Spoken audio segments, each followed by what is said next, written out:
Hey everyone, this time we're talking about Matthew 25, 31 to 46 and Mark 9 passage.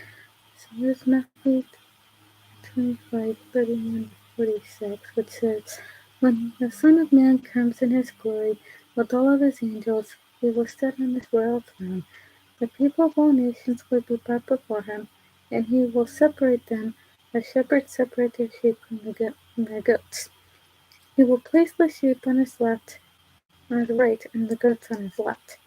Then the king will say to those on his right, 'My Father has blessed you. Come and receive the kingdom that was prepared for you before the world was created. When I was hungry, you gave me something to eat, and when I was thirsty, you gave me something to drink. When I was a stranger, you welcomed me, and when I was naked, you gave me clothes to wear.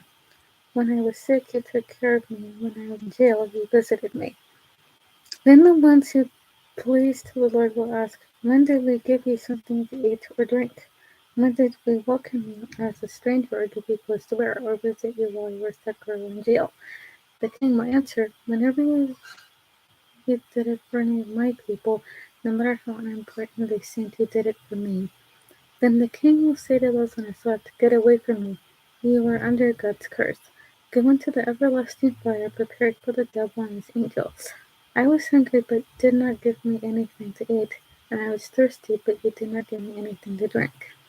I was a stranger, but you did not welcome me, and I was naked, but you did not give me any clothes to wear. I was sick and in jail, but you did not take care of me.' Then the people will ask, 'Lord, when did we fail to help you when you were hungry or thirsty or a stranger or in sick or naked or sick or in jail?' The king will say to them, 'Whenever you failed to help any of my people, no matter how unimportant they seemed, you failed to do it for me.' Then Jesus said, 'Those people will be punished forever, but the ones who please God will have eternal life.'"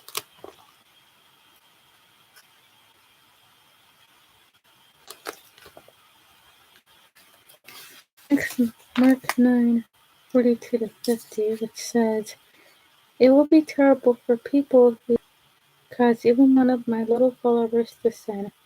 Those people would be better off thrown into the ocean with a heavy stone tied around their necks. So if your hand causes you to sin, cut it off. You would be better off to go into life crippled than to have two hands and be thrown into the fires of hell that never go out. If your foot causes you to sin, chop it off. You'd be better off to go into life lame than to have 2 feet and be thrown into hell. If your eye causes you to sin, get rid of it. You would be better off to go into God's kingdom with only one eye than to have 2 eyes and be thrown into hell. The ones there never die, and the fire never stops burning. Everyone must be salted with fire. Salt is good, but if it no longer tastes like salt, how can it be made salty again? Have salt among you and live at peace with each other." Hopefully this can help all of us in the coming days.